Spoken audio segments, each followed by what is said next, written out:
What is going on, everybody? We are live, everybody. Welcome to tonight's live cast. Tonight, what we're going to be talking about tonight is a whole lot. We're going to start.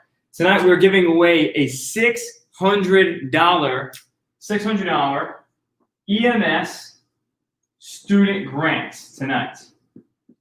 Okay, now, like I said, with this grant, you could be heading into school. You could be in school, coming out of school. I don't care. I just want to make sure that a new provider, one of you watching me live, got access to this. As you're coming on, give me, everybody, a hashtag live or give me a hashtag replay as you're coming on. What is going on, everybody? Good to see you guys. I miss doing these live shows. I want to share with you something real powerful, real quick, and it's this. July is going to be the greatest month for a paramedic coach. I have so many things coming down the pike, and here's what we got going on tonight. Let me start right away here. We're giving away a $600 EMS grant right now on the live cast, right now. We're also going to be giving away this Littman Master Cardiology to that lucky winner as well. We're about 61 people on the live right now. Give me a hashtag live. Make sure to share this live. I'm going to be going over gems here on the board. I got scenarios. We got everything. Who is ready to do this? Let's go, baby. Give me a hashtag. Let's go, everybody. We are live. We are back, baby. We are back in the live room. What is up? Hope you guys are pumped. I am so excited to do this. Truth be told, I've been wanting to do this for so long to impact somebody out there who's a student, and now able to do that. I couldn't be happier. I hope you're pumped as well. I am. Now, here's our Littman Master Cardiology scope. We're going to be giving away to that one lucky winner. I'm going to show you what it is. I don't want to give all the details away, but I will show you here. There's our scope right there. And we're giving it away tonight. It's going to be 7:30 Eastern time. We're giving this away. Now, we got about 102 people on the live right now as people are coming in. We're giving this away, okay? Now, here's our Littman scope. Now, we're giving away $600 grants plus the Littman Master Cardiology.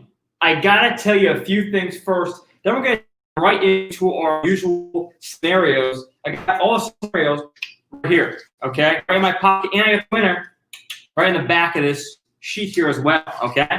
So, the first thing I want to tell you guys, which is huge, it's crazy, okay, is the amount of results that we are getting from the paramedic coach course is blowing my mind.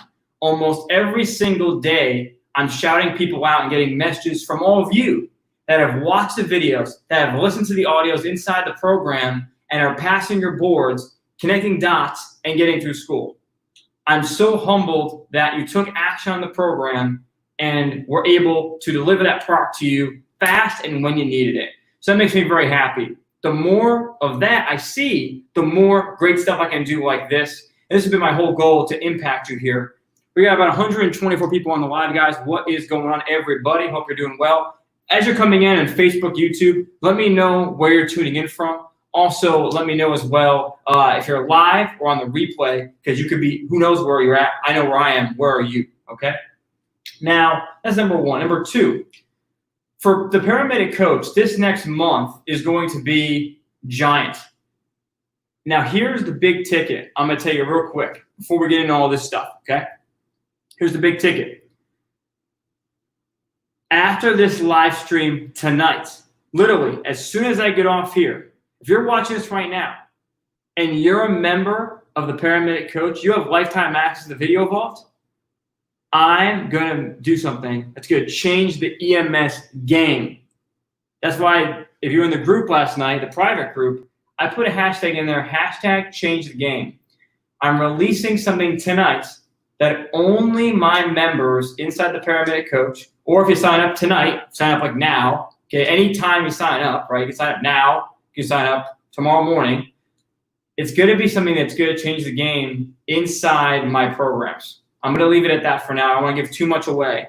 But put that hashtag change the game. That is coming out. As soon as I get off this live, I'm going right into the private group. So if you're not in the course yet, I would get access. I'm going to put the link down below to the course. If you want to check it out, I'll put the link in now so you can check out the program. And then we're going to get started with some scenarios, and then we're going to dive into the winner, okay? Now, I want to make sure that everyone's on here.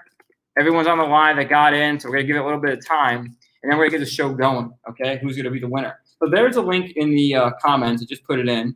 I'll put it down below. We got all kinds of people coming in the live. I might be doing some shout-outs in the live as well to all my people that are on here. You guys are absolutely awesome. I just want to make sure the link is there for you guys. There it is. Okay. And there it is. Okay, awesome. So that is the link to my program. There's 3 types of people that should get access to that program. You get lifetime access. Number 1, if you're preparing for EMT school, preparing for advanced school, or preparing for paramedic school, click the link to that program. That's all the testimonials, results you've seen are coming from that program that I created. Number 2 has to do with the student, really, the student who's struggling to understand the why behind what they do in EMS. That's the second person who should enroll in that program. And the third person, put the link there at prepareforems.com, is the person preparing for their boards, whether it's EMT or paramedic. You get access to my NREMT accelerator, and that is how all these people you see passing their boards are using, and you get lifetime access to it. Remember, tonight I'm launching something special. So if you've been on the fence thinking about getting in the program, maybe you've seen it pop up on YouTube or Facebook, you're going to want to get in tonight. You're going to want to get in right now. And hey, you actually might be the first person that sees the new stuff right now. So the link is there. Want to make sure everyone knows about that. We got that off the chest. Great. Now I want to talk about is our first scenario. Now, like I always do, my TikTok fan, who is in this live right now from TikTok? If you met me initially from TikTok, give me a comment down below. My TikTok fan, these giveaways. We did our first giveaway on Facebook. The winner was Jackie Beck. She won a Cardiology 4. Our second giveaway was Emily Coleman. She won a Cardiology 4. Then I went crazy. $600 grant plus Littman Master Cardiology. Our third giveaway in 2.5 months, everybody. Some other crazy wins we have going on. We've reached over 500 members in the last 2.5 months from inside the Paramedic Coach Army, the private group. You guys are all amazing, and I want to personally say right now, because I can't say to every one of you, I want to say thank you for the following, thank you for the likes, thank you for the shares, thank you for all the kind words and recommendations you put out in groups, everything, guys. I'm nothing without you, and I thank you for tuning in and watching what I do, all right? So we got about 127 people on the program here. Now, I have a phone here at 7:30, okay, at 7:30, okay? I'm going to release the winner at 7:30, 7:18. So let's start with our first scenario. Now, I'm going to erase this board here. We're going to start with our first scenario of the night for our EMS study party. In about 10 minutes here, we're going to announce the winner. So here's how we do our live scenarios. So when I do my live scenarios, okay, here's what I do, okay? When I do these live scenarios, the way that it works is I'm going to give you A, B, C, or D, okay? I'm going to put a question up here on the board, all right? Do not buzz in your answer in the comments until I say go, fire, okay? So let's start with the first one here. I got a few written down. There's some pretty cool stuff here to get these out. I think these are going to get some of you guys. Let's see. Ready? Let's dive into it. So the first one is going to be here. This is a pretty cool one. I love this one. This is a golden gem. Here it is. Okay, so which of the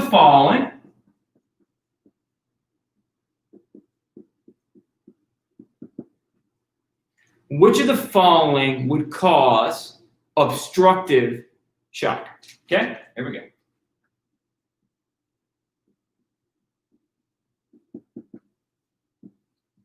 Okay. Okay, here we go.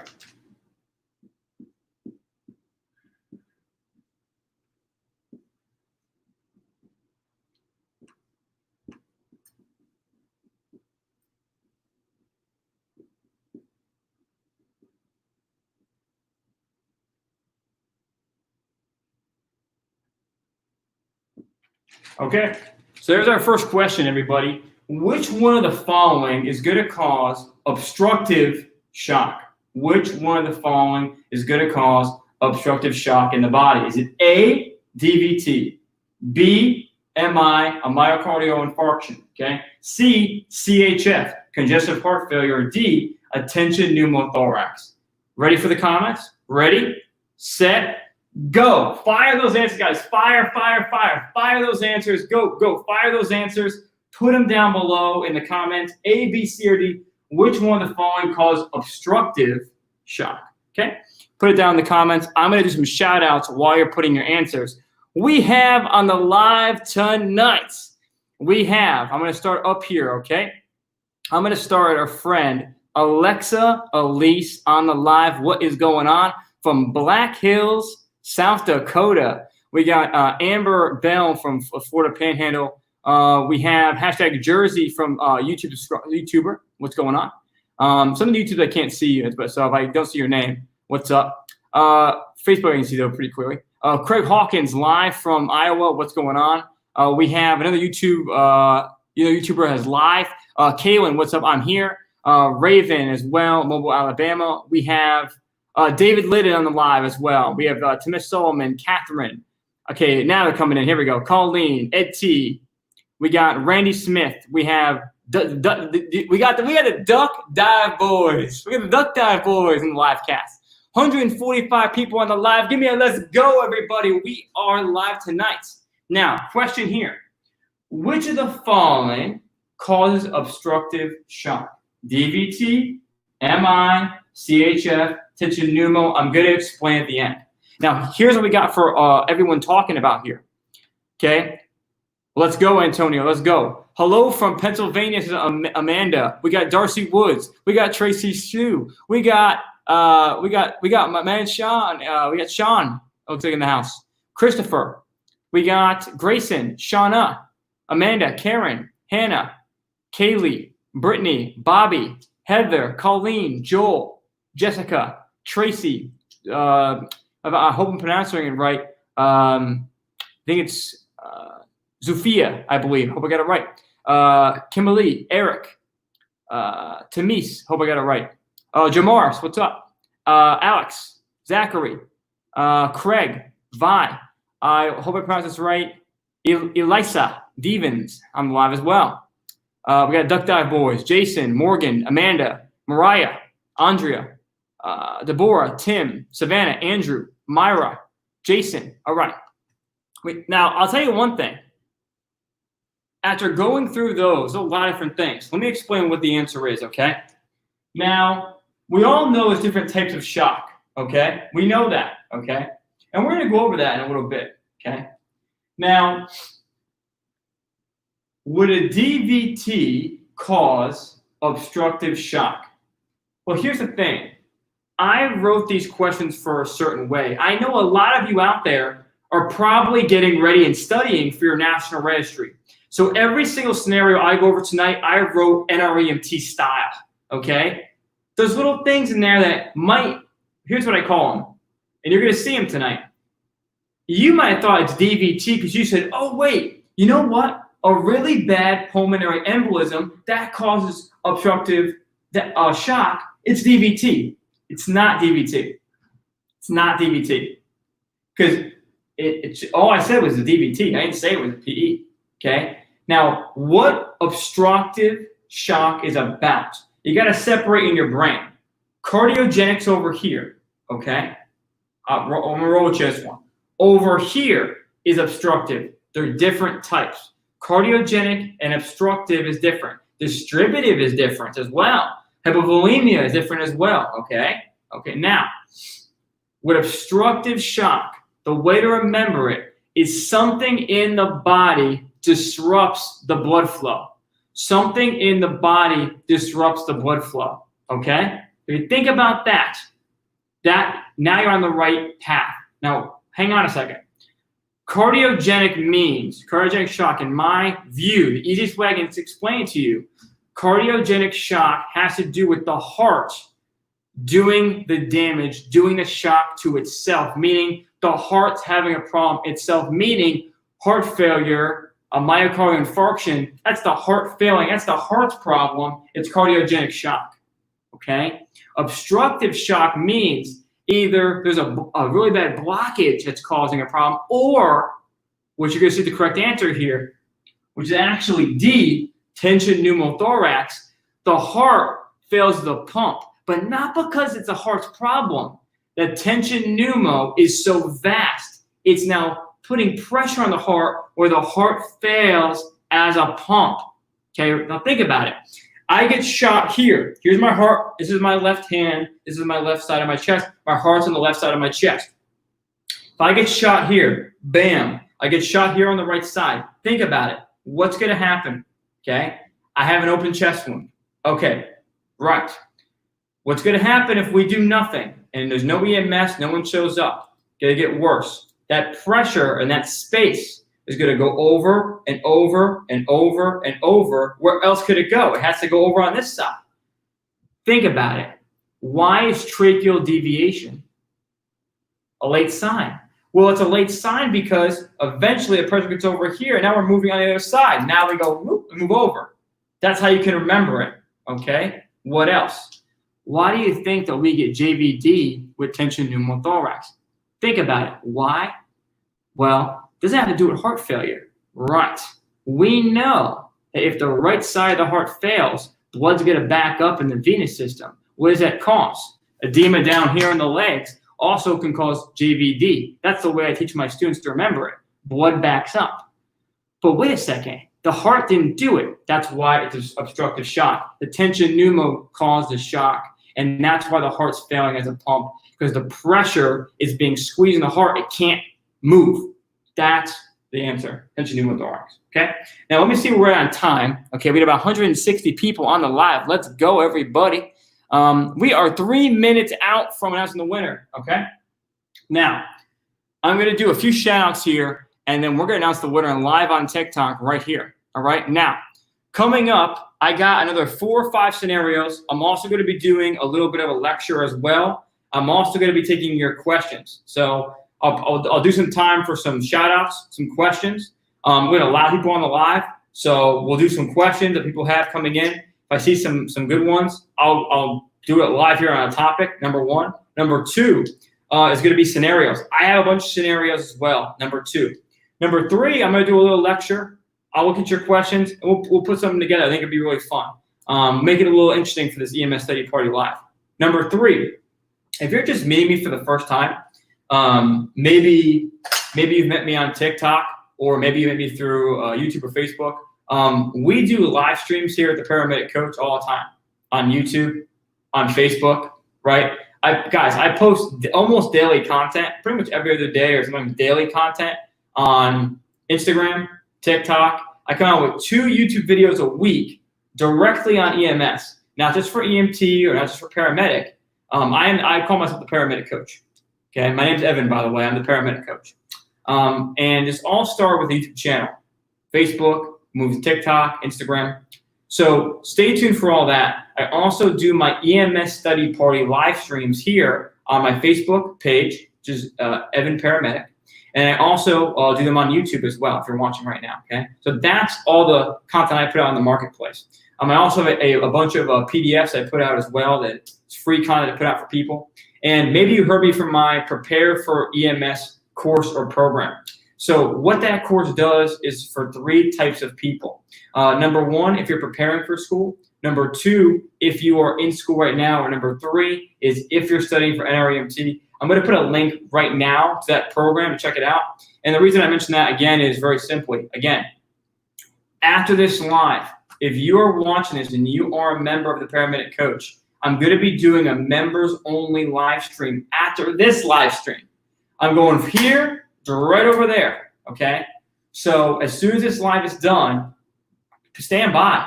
You know who we are. If you're in the private group, our private group is at this point is at least 500 members strong, and growing. I saw some more new members come in today, at least. I think at least about 6 or 7 came in today. So that's where we're at with that. Stay tuned if you're a private group member, because I'm going to be announcing something huge tonight that's literally going to change the game for online EMS education. And no one's talking about it. No one's doing it, but everybody wants it. And I'm going to deliver it to you at really at a price that's going to blow your mind. And I'm doing this because of what you asked for, and I took your feedback very seriously, and I worked my butt off, and I've created something really awesome for you guys. And I'm going to be announcing it tonight, so stay tuned for that. Now, who's ready to go with this giveaway, guys? Who is ready to go? All right, I'm so excited. If you don't know me, guys, I've been wanting to do this for so long. Really impact a student out there. So I'm going to make sure everything's set. If anyone wants to know information about my program, I'm going to put it down here. Prepareforems.com is my program. And stay tuned to the rest of this live cast. We got a lot more scenarios to go over and a lot more learning and lectures, so stay tuned for that. So let me make sure everything's good here. I'm going to do a quick check of something. Give me 2 seconds. And then we're going to announce the winner. All right, let's go. Everybody in the comments, as I'm doing this, give me a hashtag let's go in the comments. Hashtag let's go in the comments. Okay. I'm going to make sure everything's good here. Give me 2 seconds. Okay, we are good to go, I think. I'm just going to do a quick check. Okay, we're good to go. Okay. I'm going to get my phone out, and we're going to announce the winner. You ready to roll? Here we go. Okay. Let's do this. All right. I'm 1 minute late, but it's okay. I'm gonna do it. Okay. All right, everybody. Give me a hashtag live. Give me a hashtag let's go. Share this live right now. Tag a friend who needs to see this live. And I'm going to go right on my phone now, shoot a TikTok with you live right now, and announce the winner live on here and live on TikTok. Here we go, everybody. Here we go. All right. Now, the winner. The winner of this is going to get a $600 EMS grant. I'll be reaching out to you personally, okay? And this Littman Master Cardiology sent to them, okay? You ready to roll? Here we go. All right, let me get everything set here. I'm going to get behind right here, make sure we get a good angle for TikTok, fan. Okay, guys ready? 3, 2, 1. Hey, TikTok, what is going on? I am at the EMS study party right now, and the winner of the EMS student grant and Littman Master Cardiology is Summer Johnson. Summer Johnson, you are the winner of the giveaway. Summer Johnson, you are the winner of the giveaway. I'm just going to post you on TikTok right now. Summer Johnson, you are the winner of the scope and the EMS grant. I'm going to put you right here on TikTok right now. Summer, if you're watching live, show up, send a comment.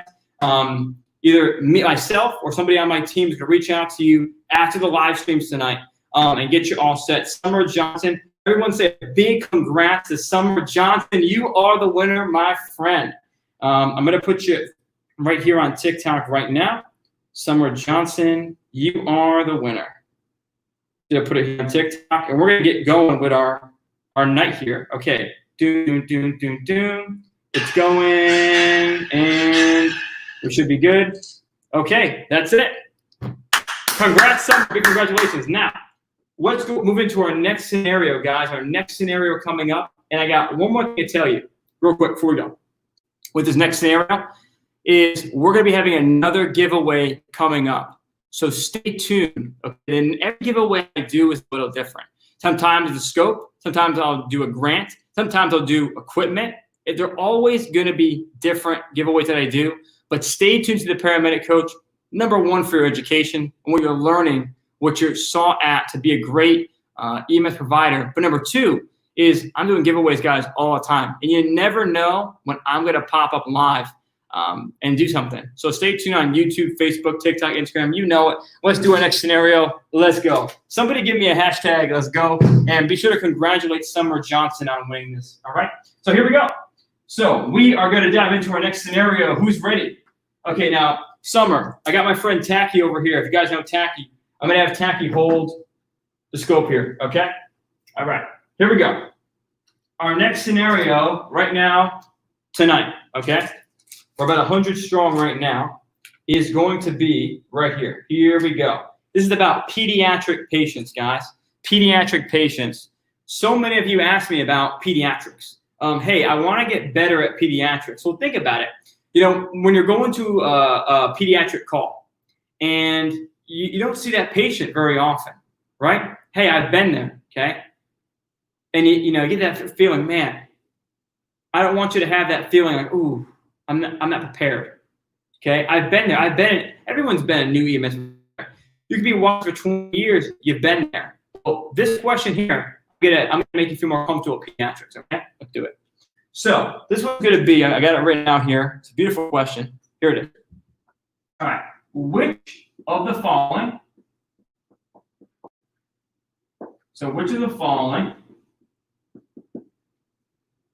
is a sign of respiratory depression in a child? Okay?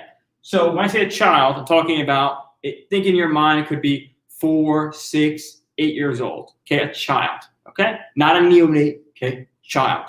4, 6, 8. Okay. What is a sign of respiratory depression? Okay. Now this is huge.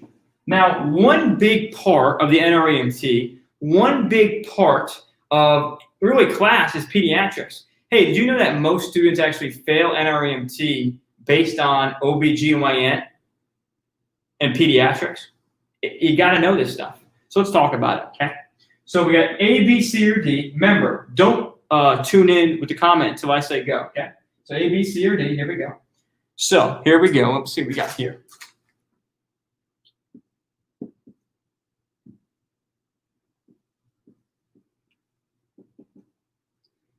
If anyone's just tuning in, make sure to drop a hashtag live down below as well. That way I know who's live. One thing I always hate is when people just watch the live and don't engage. Make sure to stay engaged. I'm here for you. I'm live. Make sure you're live by staying engaged. All right. Now, which one of the following is a sign of respiratory depression? Okay. Is it A, altered mental status? Is it B, wheezing? C, accessory muscle use? D, bradycardia? Which of the following is a sign of respiratory depression in a child? Ready? 3, 2, 1. Let's go. Fire those answers, guys. Fire those answers. A, B, C, or D. Let's go. A, B, C, or D. What do you got? What do you say? What do you got? What do you say, guys? I feel like I'm at an auction now. I'm not live anymore. I'm at an auction. I love you guys. You guys are awesome. All right, let's go. Let's go. Let's go. Let's go. Let's go. So somebody said here that, let's see here. Hashtag live mentally, dead physically. Daniel, stay strong, my man. So a few shouts. Daniel, Darcy, Firemedic Holmes, Shay S, Kaylin, Adam, Mark's Child, Nathan, and Tyler Horaf. What's up, brother? We got Andrea. We have Amber, Tiara, Jessica, Ryan, Vic.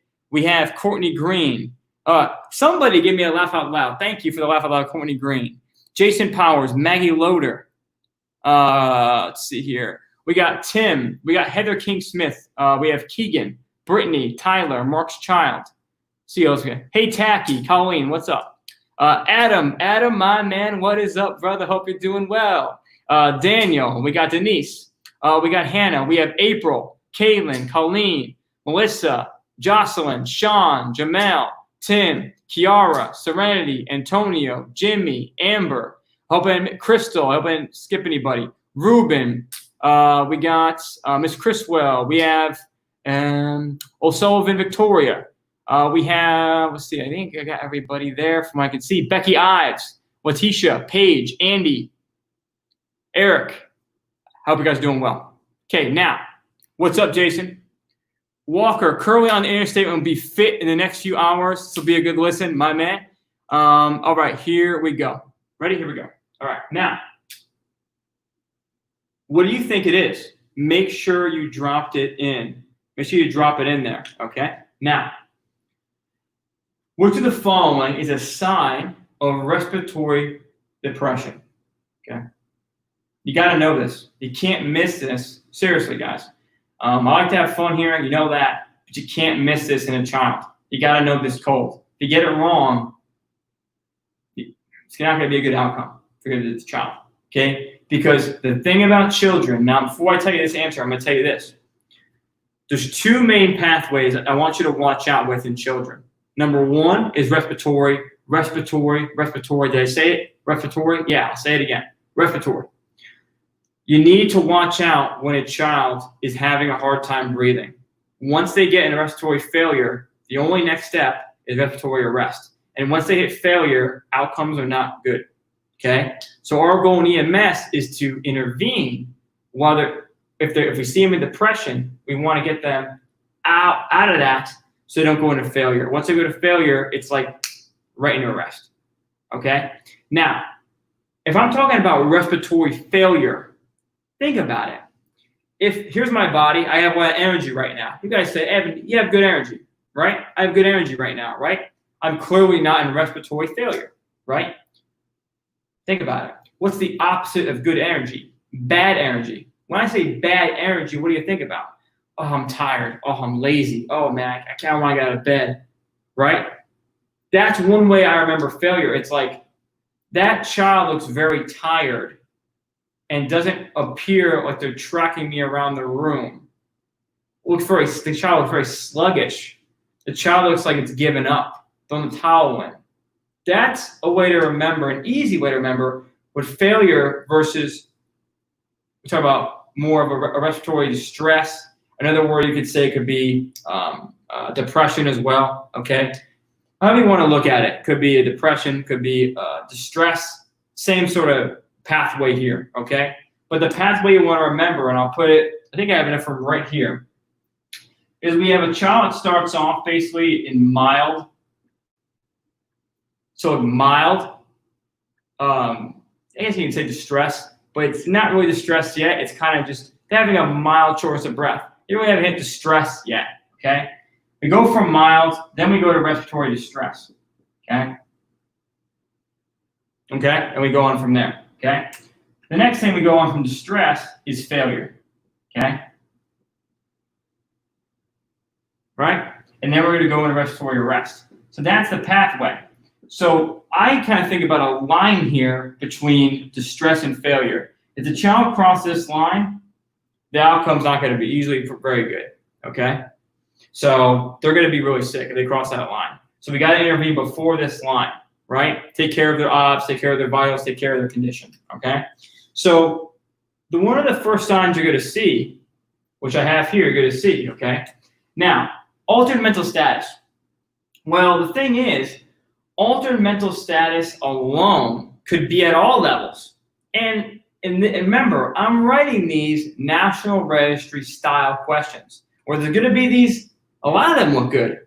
Wheezing, that looks good. Altered mental looks good. Accessory muscle use, that looks good. But really what I'm looking at here, okay, and my apologies here if I confuse somebody. I wrote depression. I don't know why I wrote depression.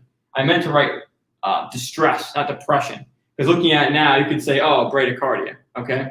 So if you said bradycardia and you were thinking I was talking about a child that was having like an opiate overdose, okay. If you said bradycardia, fair play. I interchange distress and depression sometimes, so you're aware, okay? So my apologies there if you got confused with that. That's on me. But the answer to this, now you understand it, what I'm trying to get at, is actually C, accessory muscle use. So when somebody goes in from a mild shortness of breath over to a distress, that's when you're going to see accessory muscle use. One of the first signs you're going to see is tachycardia, okay? Now, why did I put bradycardia here? That's got to do with more of this pathway, your failure, okay? So that's, when you see bradycardia in a child, they're going down, okay? So think, the child's normal, everything's fine. They get mild shortness of breath. Maybe they get slight, mild tachycardia. Maybe they get a mild wheeze, nothing crazy, okay? But they're tracking you, they're active, they're good, okay? They go to distress, bam, accessory muscle use begins. The tachycardia gets worse. The wheezing will get more loud, okay? That makes sense? Okay. I know we're thinking about asthma here, but that makes sense, guys. Okay, cool. So that's kind of what I'm getting at here. Wheezing could be at all levels, of course, right? Altered mental could be at all levels. I'll give you a pearl of altered mental. You may see the child get more agitated if they're really young, okay, as they move on. Something to keep in mind, okay? So that's our pediatric stuff. Let's move into the next scenario. You ready? Here we go. All right. Guys, give me a hashtag live. Give me a hashtag live. You're on the live here.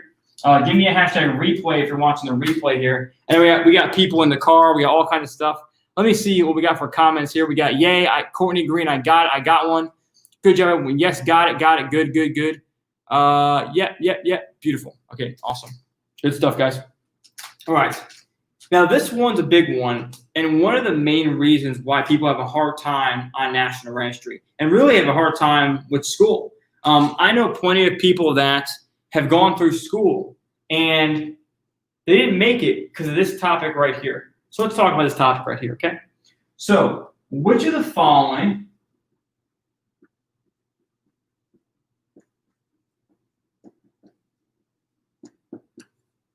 So the question here is, which of the following has to do with distributive shock? Don't write it in the comments, okay? Let's give everybody a chance to answer, okay? Which of the following has to do with distributive shock, okay? Which of the following has to do with distributive shock? We have A, B, C, D, okay? A, B, C, or D. Okay, so let's see what we got here for this one.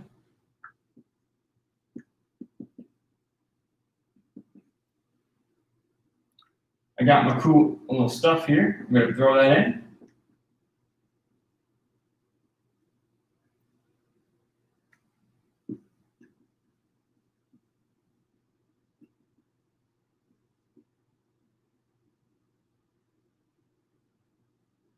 All right, everybody. You got to know this code. If you don't know it tonight, in 2 seconds, you're going to know this code. You're never ever going to have to worry about this again. Ready? Which of the following is distributive shock? Is it A, cardiogenic, B, cardiac tamponade, C, hypovolemia, or D, neurogenic? A, B, C, D. Ready, set, 3, 2, 1. Let's go. Drop those comments, guys. Drop those comments down below. Let's go, everybody. Let me see what you got. What do you know? What do you say? Let's go. What do you got in the comments? Who's getting this right? And who's going to learn tonight about shock when they're struggling? That's the most important thing. Who's going to learn about shock right now on a free live cast, right now when they were lost? I got your back. Comment down below. Let's go. What do you got? I got C's, I got D's, I got C's, and I got D's, and I got A's. Okay, we got a lot of stuff here. We got a mixed group of about 71 people on the live right now. We got C's, D's, and A's. What else we got? Let me see, guys. Did I see a B? Let me see a B in there. Don't know. See? I got your back, guys. I got your back. C's and D's, C's and D's, C's and D's, C's and D's. See? Shock always gets you. That's why I'm here. I got your back. I saw a B pop up. Darcy's lost. Darcy, I got your back. Okay. Now, here's what we have here, okay? So which of the following is distributive shock? I'm going to go over tonight a quick lecture with you on shock tonight. And I'm going to go over the types of shock. And you're going to understand shock tonight. That's my lecture. Now, I have more scenarios, but my tonight's lecture is going to be actually on types of shock so you understand them and never forget them ever again, okay?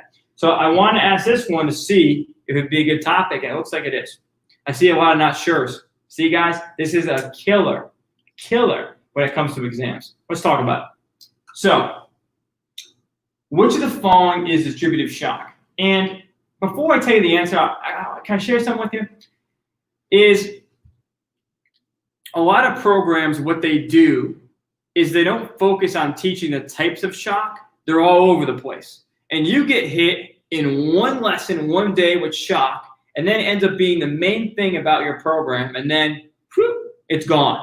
And then you know what? You're struggling with it. So yeah, we're going to take care of that. We're going to take care of that right now, okay? So don't worry about that. So look, cardiogenic is a type of shock. It's got nothing to do with being distributive shock. It's its own type, okay? Cardiac tamponade is a type of obstructive shock, which is not distributive. That's a different type. See? We're going to go over all this. That's gone. That's gone, okay? Now, hypovolemia, that's its own type as well. That's not it. So it's neurogenic. But why is it neurogenic? And what else is distributive shock? Let's talk about it. So I'm going to move into a shock lecture right now for you guys. Here's my lecture for the night, is shock, okay? What I want you to do for me, I said I'd take some questions here. I'm going to do a shock lecture right now, live with you, okay? We're going to go over the 4 types of shock right now on the live cast. Now, what I need from you is very simple. Here's what I need from you. I need from you to, stop what you're doing right now. I need you to drop some questions in the chat for me. Drop some questions in the chat for me. It could be about shock. It could be about whatever. Drop some questions. Maybe you want to wait to the end of the lecture to ask some questions. But I'm going to take some questions, okay? So let's do it, okay? It's a special night, special stuff. Let's do it, okay? Here we go. Right, now, let's talk about the next thing. Okay. So 4 types of shock is tonight's lecture. Let's dive into it. So by the end of this lecture right here, you are never going to forget shock ever again. Never again, okay? So the first things first, let's get over this word and this lingo about shock. I'm going to take my scope off. I want to be able to move a little more free. All right, so I'm going to put it down. Okay, give it to Tacky. There you go, my friend. Okay, now, what we're going to talk about right now is I fix my pants and everything. There we go. Okay. All right. So we talk about shock. Is when you think of shock, you think of this long, crazy word. You probably think of hypoperfusion. Right. That's what you should think about, right? Well, what is hypoperfusion? Well, what hypoperfusion is, hypo means not enough. Perfusion in your brain, take that crazy word, I want you to change it with something. Perfuse. You find that commonly in a sentence when people are talking about perfusing their organs, getting enough blood supply in the body. See, when someone's in shock, they're not perfusing all their organs. So really all shock is the body is failing, getting enough blood, getting enough nutrients, getting enough oxygen to the organs. What are organs? Everything that you know in the body from head to toe is an organ. Right. So that means that's what shock is.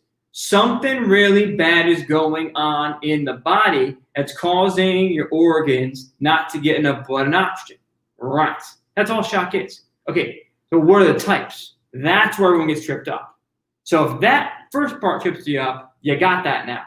Now let's go in here. Remember, drop any questions you might have about this, maybe something else. I'm going to try to get to as many as I can. I'll probably do a few of them here on the line. I'm going to drop them there, okay? Now, there's 4 types of shock you need to know.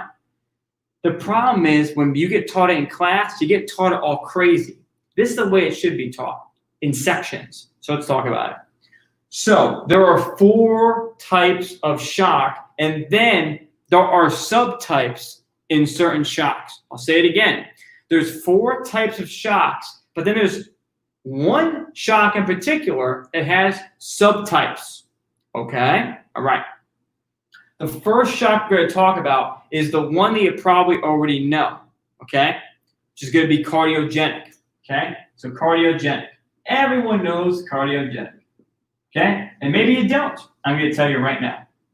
So number 1 is that there's a flow and a pattern to this. So when you remember in your head and you're doing this, say, okay, now I know what shock is. The first type of shock is cardiogenic, Mr. Instructor. Okay, tell me about it. Well, cardiogenic shock has to do with the heart having a problem with itself. What do you mean? Well, cardiogenic shock, what it means is the heart, very simply, it's so simple. The heart fails as a pump. That's it. Cardiogenic shock, think about really, really, really bad heart failure. Someone's having MI. That's cardiogenic shock. Eventually, you're going to end up in cardiogenic shock because you fail as a pump. If the heart fails the pump, I can't get blood, oxygen, nutrients to the rest of the body. Right? That seems pretty simple. That's all it is. See? Right? Cardiogenic. Here's our heart. Okay? The heart has a problem with itself. The lungs didn't do anything. A PE didn't come in and do anything. A DVT didn't do anything, right? No one did anything. The heart has a problem.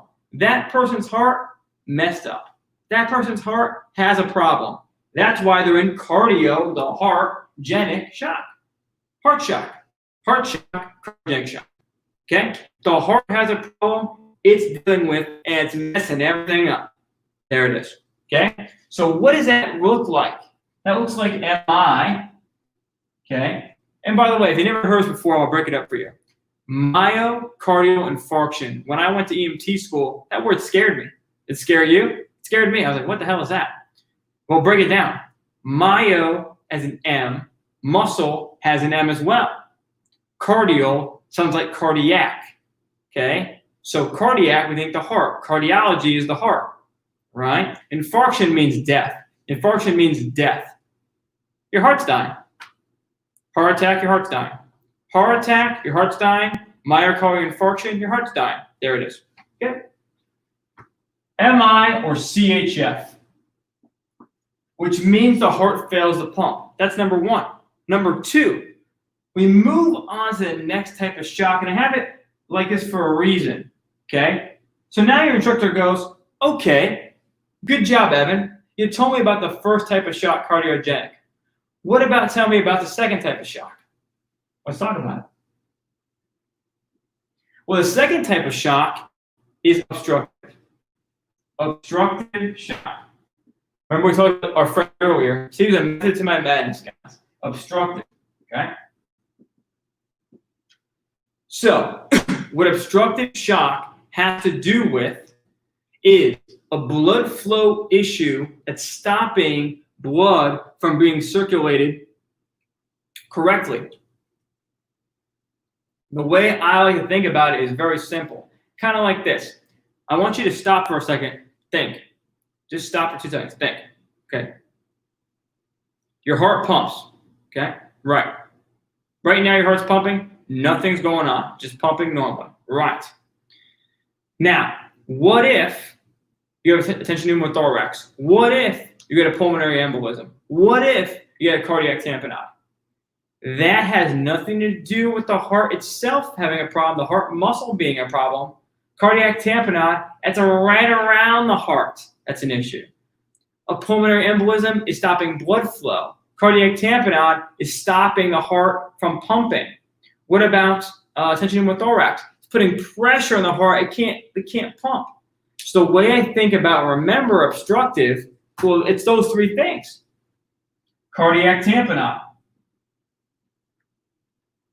pulmonary embolism, pneumothorax.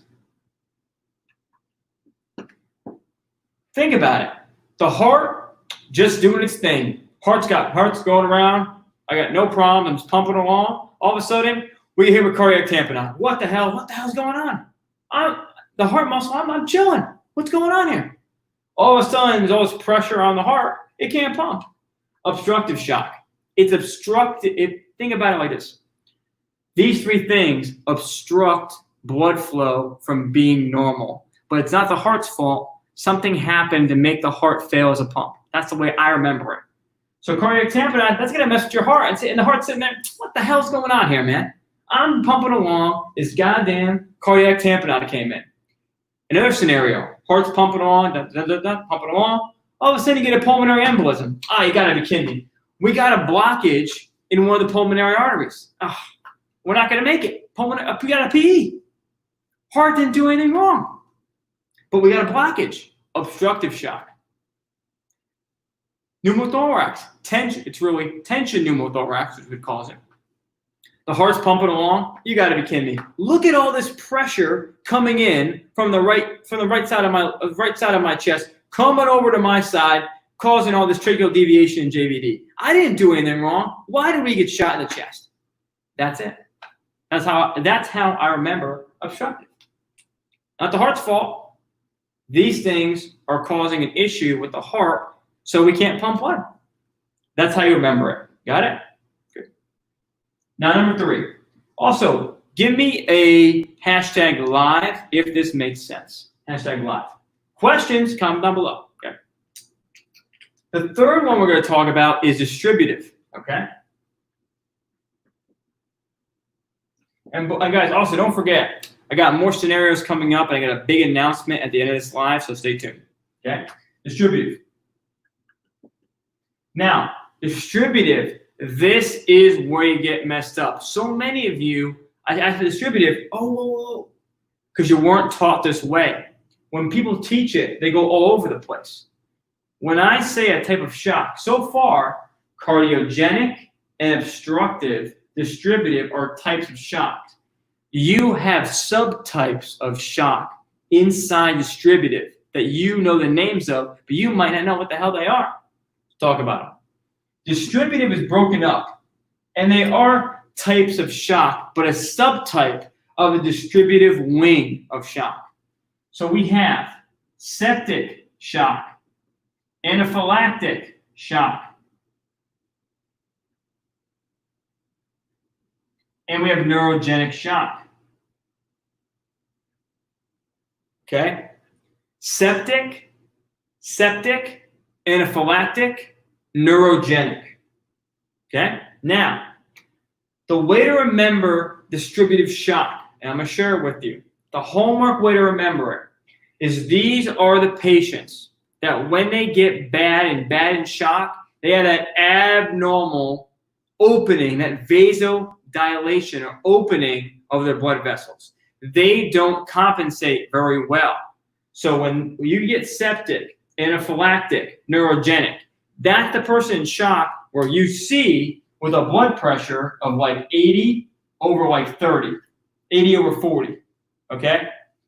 See the big difference here? Obviously they're hypotensive, but their bottom number is so low, where in its opposite, and the next one is going to be hypovolemia.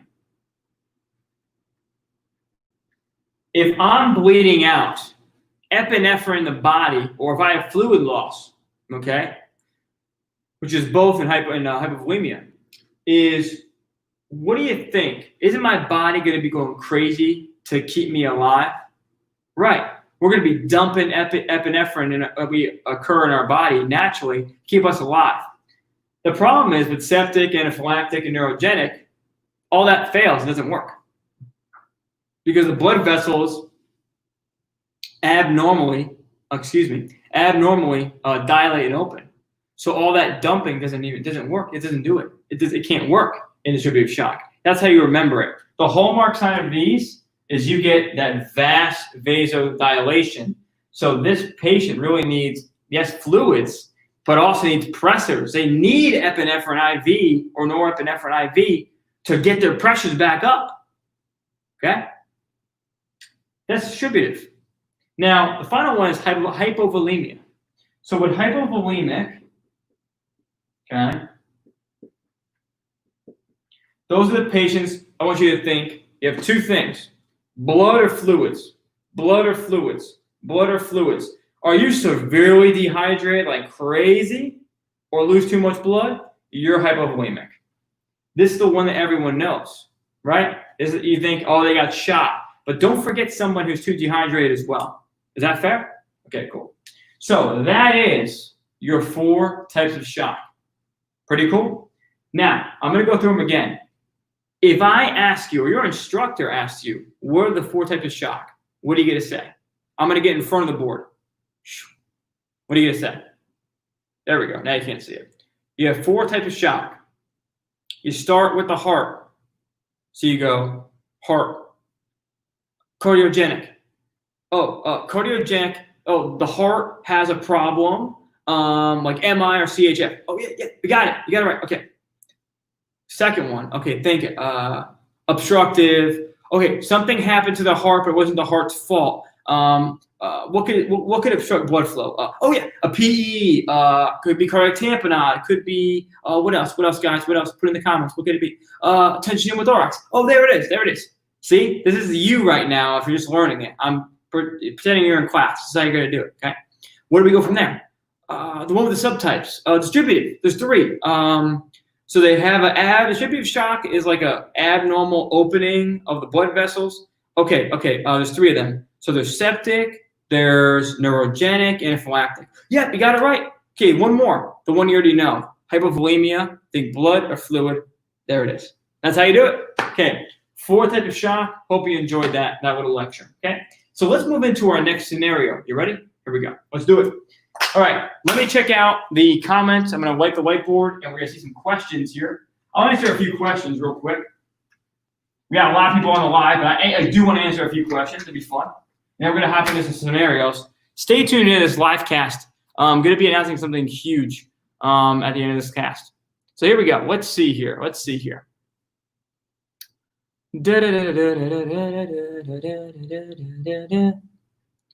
So Adam says, is your program still $49.99 or $50? Yes, Adam. The program is $49.97 for lifetime access. You get access to over 160 videos in my video vault, and you also get access to a community group where you can ask me questions in the group. I'll put the link down below to that at the student group if you want to jump in. Hi, there you are, my friend. All right, we got Shiloh, Beth, Zoe. Let's see here. Amber Groves says this live is amazing. Amber, thank you for the kind words. Amber, it's pretty amazing where we've been, the last few days, So it's really cool. I'm so happy that you got in the program and you went in and you got results. So good job. Good job taking action, by the way. Hey, Emily Coleman, our second winner. Emily, what's up? Emily just got through with her practicals, crushing it. And that's what happens, guys, when you take action. When you take action quick, Emily, not to put you on the spot, but Emily took action, and she got into my program super, super early into the program, and she studied before, and that's how she got great results. The earlier you get into the paramedic coach program, the less problems you're going to have later on, because you're going to see students start connecting dots. All right, my friends? That's just the truth. The earlier you get into the program, the less headaches you're going to have. The longer you wait, then you're going to come to me, oh, Evan, I failed my registry so many times. If you come in now, as you're watching right now, it's right there, okay? Before any price increase or anything like that, it's right there for you, lifetime access. Take advantage of it. Listen, watch, learn, network with the people. We got an awesome community group. Dive right in. I put the link down below. Prepareforems.com. All right, we got a bunch of people live here. Okay, so we got some good stuff here. All right, so okay, so Tyler Horath got a good question here, Tyler. Thank you, brother, for a good question. So Tyler says, if a patient falls approximately 15 feet from a tree, okay, so that's a pretty big fall. So anytime we think of a fall, everybody, the first thing we think about is how tall is the patient. Well, most people are going to be they could be 5 feet, 6 feet. So I always try to base it. You want to base it off the patient, duh. But let's just say the patient was 5 feet tall. Okay, to make it simple. This is a fall. It's 3 times their height. Pretty good fall? Yeah, it is a pretty good fall. That's step 1. Let's continue. They complain of back pain throughout the lumbar region. Understandable. The patient also complains of all 4 abdominal quadrant pain. Okay, that could be sinister. Thinking about what do they fall onto? Concrete, grass. It's still a high fall, obviously. Okay, let's see what else. Before they call 911, they get up and walk inside. Okay, so they're walking around, guys. Okay. Their vitals are stable. Okay, vitals are stable. Okay. But the BP is low, so their vitals aren't stable. And 90 over 50. Why wouldn't a medic give fluids to help raise the blood pressure? Tyler, to me, it sounds like you had a call where a medic didn't give fluids to that patient. I mean, that's a trauma. I don't know what else to tell you on that one. Now, I was not there for that call, if that was a real call, or you were just making that up. But what I can tell you is this. That's absolutely a trauma patient. If a patient falls 15 feet from a tree, complaining of lumbar pain and abdominal pain, they could easily have ruptured something in their abdominal region. Why is your stomach hurting? It makes sense their back's hurting, but if their stomach's hurting as their main complaint, and they're 90 over 50 and fell off a tree, you're damn right I'm putting 2 IVs. Are you crazy? Of course I'm going to put in IVs. I can't even think of a reason why I wouldn't give that patient fluids. I really can't. They're not complaining of shortness of breath. I have no idea why I would not give that patient fluids. So hope that gives you luck. Ryan Fontaine, I'm self-teaching myself in an online EMT class. It's been a struggle. Ryan, this is why I made the paramedic coach course. I know a lot of people right now are studying online. So if you're not in the program already, make sure you're in that. Go through EMT step 1, step 2, use the accelerator. Hopefully that will help you out with the program. But there's a ton of content there, man. Over 160 videos. So if you're not in yet, Ryan, I think you are though. But if you're not, hop in. Okay, here we go. Let's see what else we got here. Some questions. Now, Sophia has a good question here. What shock would most likely have you had a severe burn? It's a good question. Very good question here. So burns is pretty cool. Now, there's one thing that people think about burns, okay? If you forget about burns, is that burns have to do with your hydration as well, okay? So it's very, very easy. I want you to think about this. 2 things with burns. 1 could be infection, but 2 could be hypovolemia, okay? So that's what you're going to be looking at with your burns there, okay? So think about it. We put them all out there in the market, right? Cardiogenic and burns, what? That's the heart doing damage to itself. That wouldn't be burns. Well, let's think about the next thing we think about is, okay, well, obstructive. Is burns obstructing blood flow? No, it's not. It's not. So that can't be it. Distributive. Septic. Well, you could get a bad infection from burns. So we've got to keep that open. Anaphylactic is an allergic reaction. So is that burns? No, it's not. Neurogenic, is that burns? That's brain, spinal cord. Does that have anything to do with burns? No. Hypovolemia. So a burns patient, I'd be looking out for hypovolemia first. Secondly, I'd be watching out for an infection like a septic. It could happen. Not first, but it could happen. Those are the 2 gems. That was a great question, my friend. Curtis, again, a last-minute lecture. Yeah, I'm always fixing my pants in the live. If you guys didn't know, you probably haven't known me that long, but yeah, I definitely lost some weight running. I'm a huge runner. I got into running January of this year. I was never like a big guy, really overweight or anything. But I did lose a significant amount of weight just running. It gets you very lean. So yeah, I need to get new pants and everything. Crazy, right? Let's see here. Brittany says, how many different types of shock are there? Do you treat all the same? So Brittany, you just missed it. There's 4 types of shocks: cardiogenic, anaphylactic. I'm sorry. Whoa. Redo. Woo. Cardiogenic, obstructive, distributive. Then you have hypovolemia. 4 types of shocks. Distributive has 3 subtypes, which is going to be your septic, your anaphylactic, your neurogenic. That's how you do it. Okay, Zoe has a great question. What is the difference between preeclampsia and eclampsia? Now, Zoe, the question you asked me here about preeclampsia and eclampsia is a great question. Now, here's the hallmark sign of preeclampsia and eclampsia is the activation of a seizure. So the patient goes from preeclampsia to eclampsia as soon as they have that seizure. They're having an eclamptic event, an eclamptic seizure, okay? That's going to be the answer for that one, okay? Good question. See what else we got here.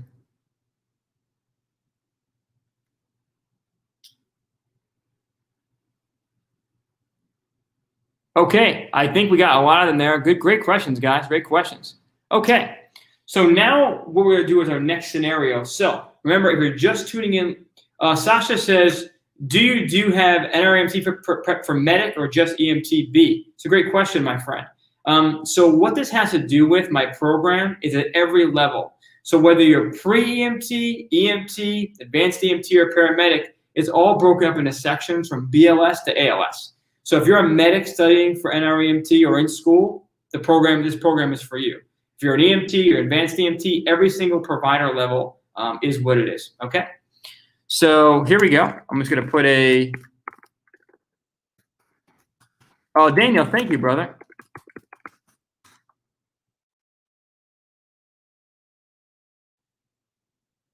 Adam says, when I sign up, do I have to put my phone number twice? Nope, you just put if you ask for your phone number on that form, you just put any phone number or email that you have, brother. You're good. Nothing crazy. It's a very simple form. The links down below, guys, is going to be Prepare for EMS. Let's see. Will you ever do a vid to make medic math a bit more simple? I got a pearl with med math for you, and that's something that we definitely should go over. I think that's a great topic. People do struggle with med math. At some point, I definitely will. I'll probably create a video on that, on med math. So stay tuned for that. It'll be cool. Trina says, hello, Evan. Hey, Trina, what's up? So Sasha, I put the link down below. It's I'll make sure you got it here. Prepareforems.com. So that's going to be your lifetime access. You can access over 160 videos, plus the community group where you can ask me questions directly while you're studying as well. That's what my students use for NREMT prep. If you've seen testimonials or reviews, it's all from that program. I have one program, and it's for everybody. The course finds you where you are. So for a medic, you'd be going into medic step 1 and 2, EMS meds, and you'd be starting in the middle of the core accelerator, going over like stuff like burns, OBGYN, EMS ops. Then you'd hop over to the ALS accelerator in the program and go through all that. That's how you do it. Okay. So we got some good questions here, guys. I love to take all the questions here, but I can't do everything here. So what I'm going to do here is I'm do some scenarios, then I'll do some questions at the end, and then I got to go off to my next live stream. Okay. So any questions you have, let me know. Here we go. Okay. All right. Hey, what's going on, everybody? Hope you're doing well. Okay. Here we go. Now, the next scenario we're going to go over here, okay, is going to be, I'll show you what it is.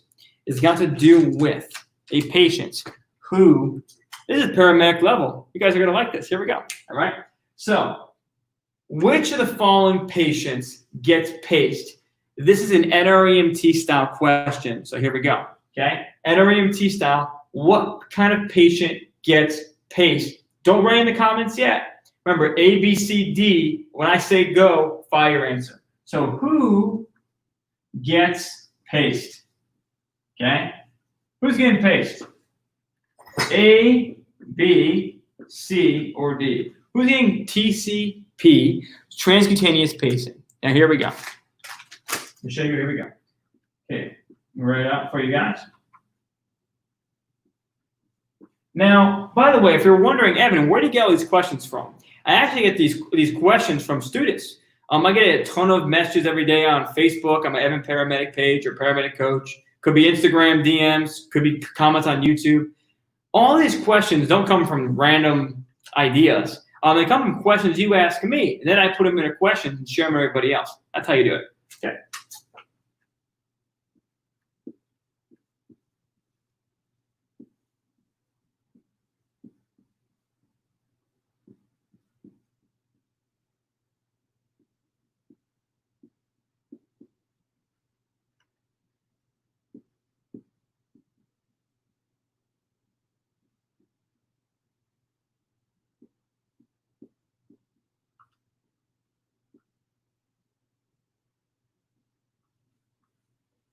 Who's getting paced, guys? Who's getting paced?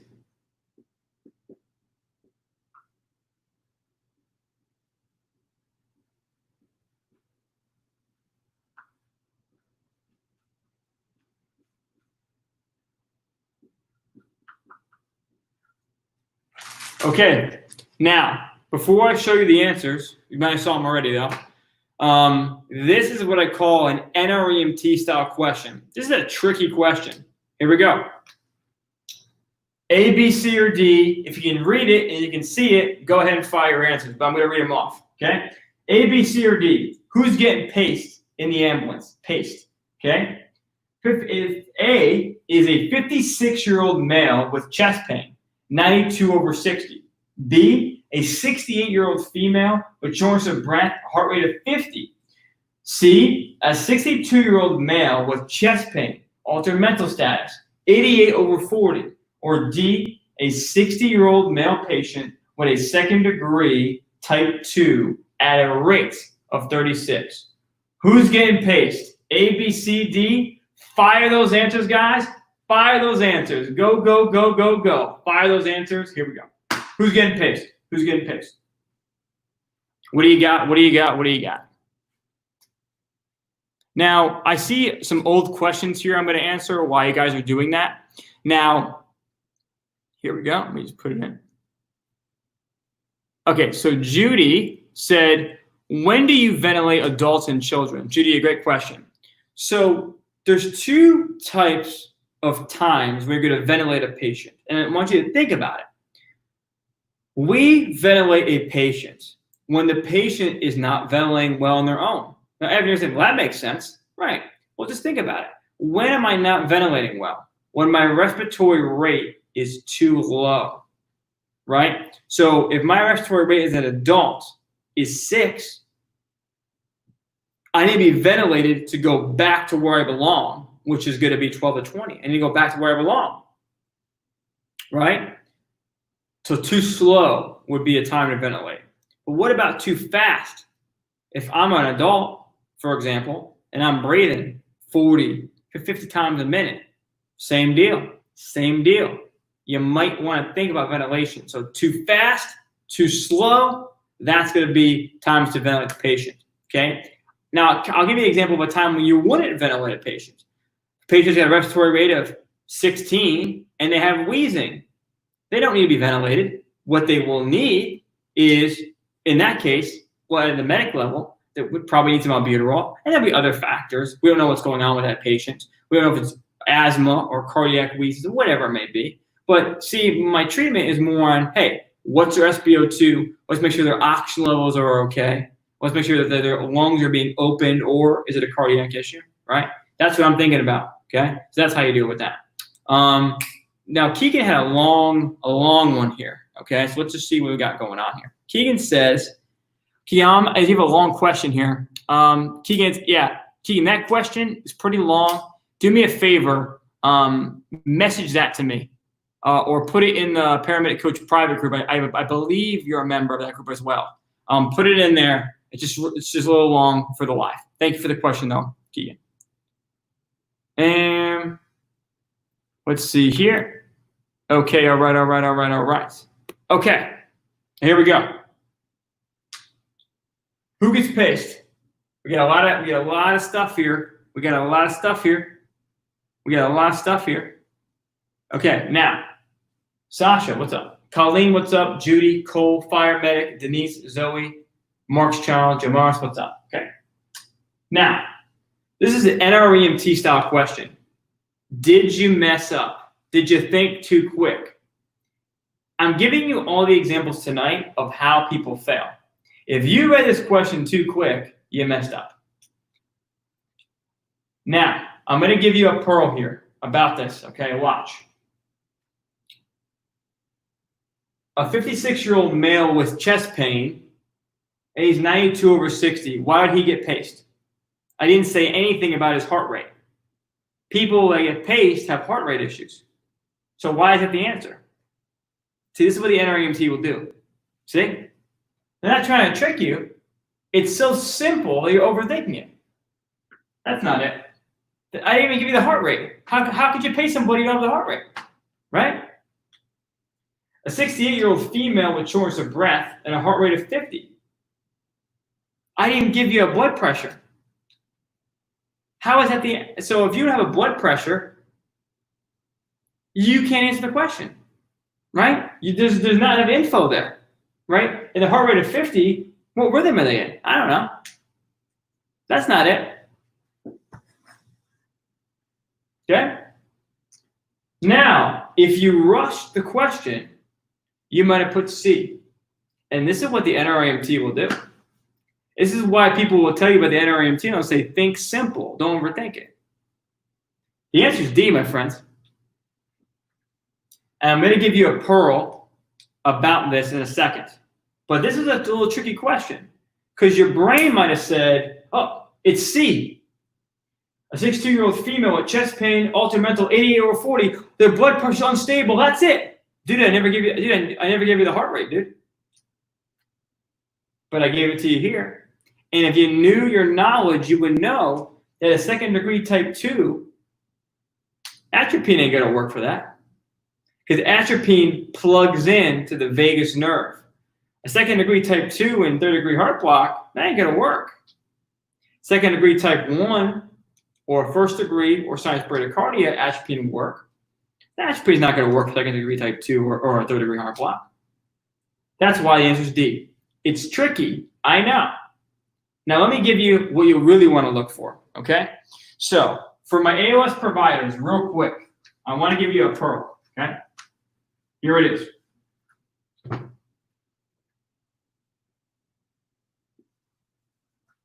Ooh, I might get a new marker here, my friends. Let's see what we got here. We got a new marker here. Might get a new one. Oh. I'll keep going with this one. If it gets really bad, that's not bad. It's okay. Oh, yeah, it's okay. So bradycardia, right? So the first thing we do when we have a bradycardic patient, right? The first thing that we need to do, okay, when we're in ACLS land, okay, when we're in NREMT land, okay, we first got to break out. Is it stable or unstable? How do we know? See, the NREMT is actually not trying to trick you at all. It's actually trying to be very, very simple. But you overthink it because you have so much knowledge. That's how you fail and get messed up. Now, other people fail because they don't have the knowledge. But some people fail because they overthink. So don't be that person. Okay, now look.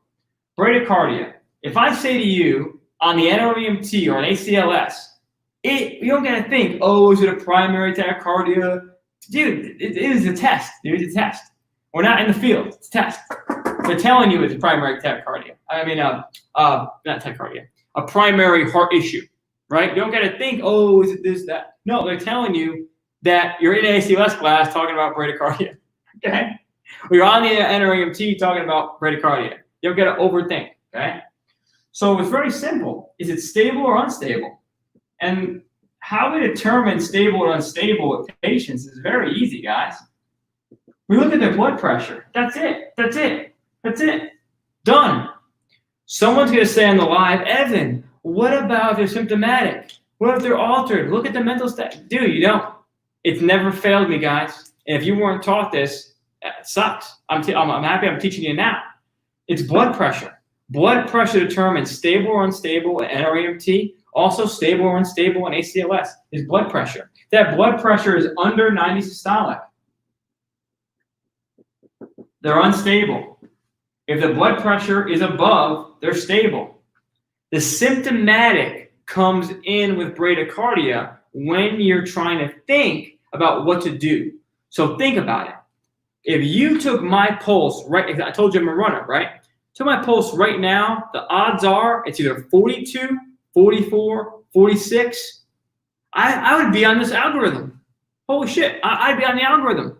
It'd say you got a 27-year-old male with a pulse of 44. Holy shit. Okay. Well, what do? How do you feel, paramedic coach? I feel fine. I'm not symptomatic. You just keep me on the monitor. You monitor me. I called the ambulance, right? Right. So just put me on the monitor, do a 12-lead EKG, and that's it. Routine. If I'm symptomatic with a stable blood pressure, that's where you do your atropine 0.5. Now, if I am symptomatic, I'm good. Of course, I'm going to be symptomatic. Okay, if I'm unstable, I'm not going, oh, I'm just unstable and I feel no pain and I'm fine. If you're unstable, your blood pressure is going to be unstable, under 90 systolic, or a MAP of 60, mean arterial pressure of 60. What this means, you're unstable, you get paced. That's it. That's all it is. If you know this, you're going to do pretty well. That's it, my friends. Okay, pretty cool? All right. Remember, in the field, you get somebody with a weird bradycardia, always do a 12-lead. Inferior wall MIs commonly show up with a heart rate of like 40, 44, 46. Okay, pretty cool? All right, nice. All right, guys, we got one more scenario tonight, and then we're going to do a little wrap-up to the show. So here's our final scenario of the night. Ready? Here we go. This is a fun one. I'm actually, you know what? When somebody asked me this, it's all from students asking me questions. And when I got this question, I was like, wow, that's a very interesting question. So let's dive into it. So which percentage of strokes. Y'all hear the ambulance? Fire truck, maybe? I can hear. Maybe you can't hear. Which of the following? Which percentage of strokes are ischemic?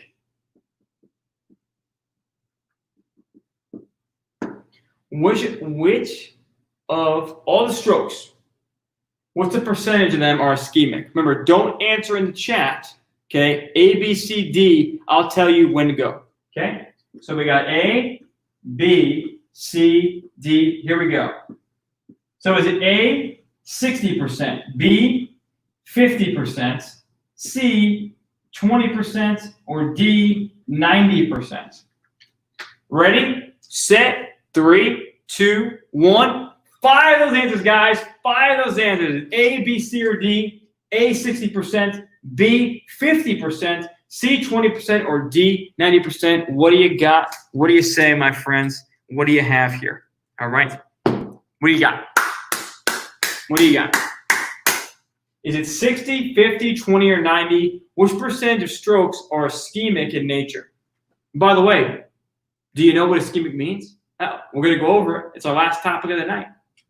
I got C, B, D, A, D, A. A lot of A's in there. A lot of A's. A lot of A's, my friend. A lot of A's. A lot of A's. We got a lot of D's, a lot of B's. Let's go.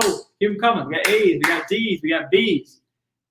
We got staying with D. Staying with D. Okay. Let's see what we got. D. We got A. We got laugh out loud.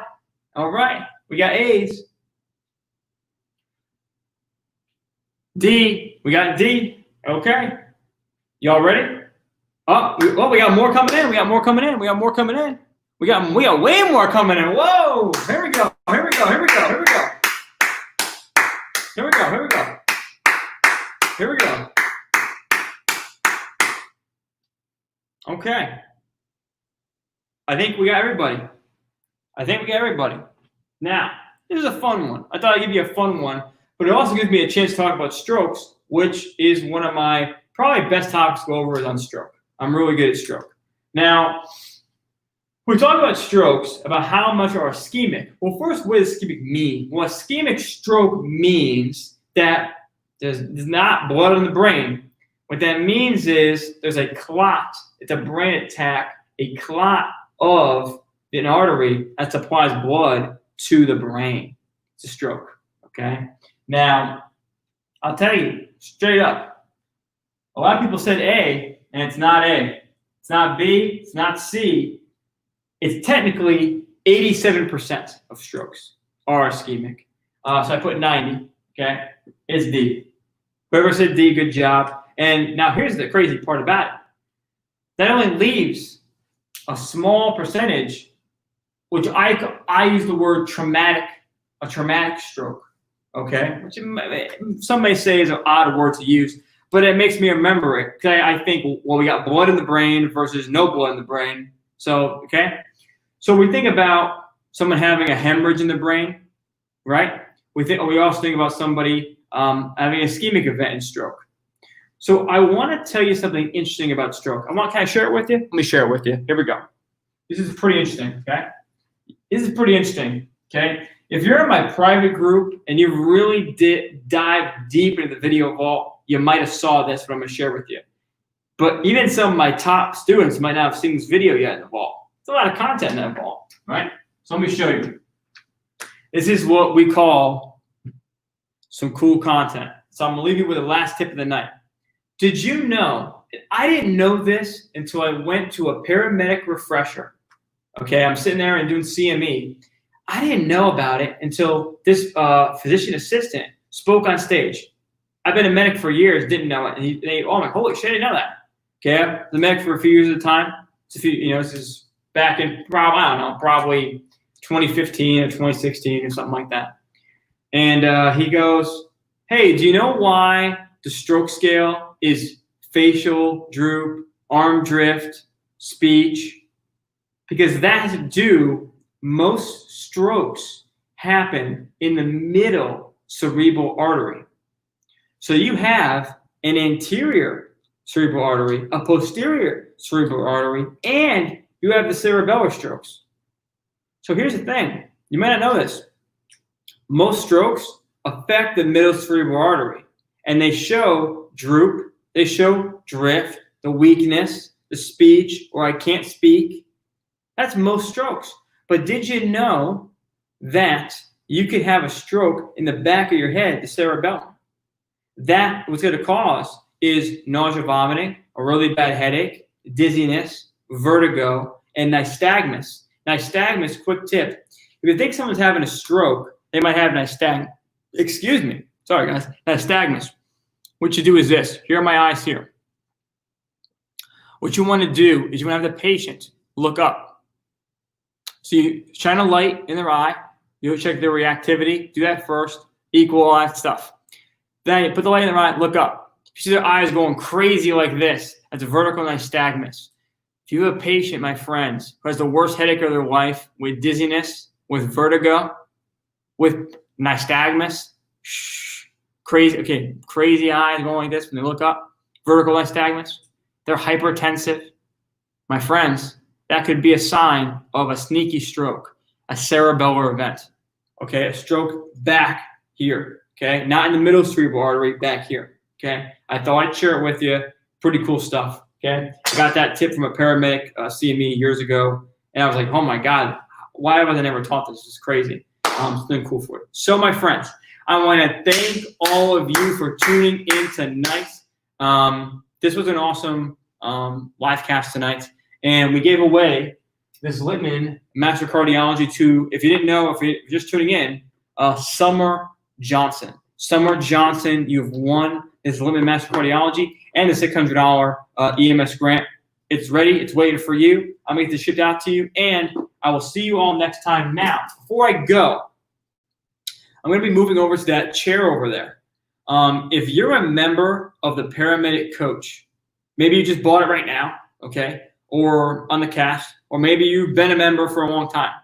If you're a member of the paramedic coach and you have access, I'm releasing something tonight that's absolutely going to change the game. Absolutely going to change the game for EMS education tonight. I was going to wait till tomorrow, but you know what? I'm going to do it tonight. So if you are in the paramedic coach private group and you're a member, make sure to be in the private group right now, because I'm going over there right now to release this new product to you. I'll see you there. Everybody else, I want to thank you. I'm going to put the link down below to the program. Hey, Summer Johnson, you're on the live. Congratulations. You won. Hey, I just saw you pop up. Summer Johnson, you won the let's go. I'm going to reach out to you after. Okay, after I'm done with the live, Summer, if you're still watching after the live, I'm going to reach out to you. Okay? So congratulations, everybody. Now, go over to the Paramedic Coach private group right now if you're a member. If you're not a member yet, make sure to sign up for the program. Life-changing stuff in here, and I'll see you on the inside. Nathan, if you just got the program, stay tuned. Stay tuned for the welcome email. All right? I will see you on the inside.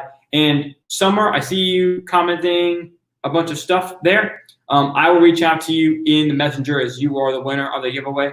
And I will see you all soon. Congrats.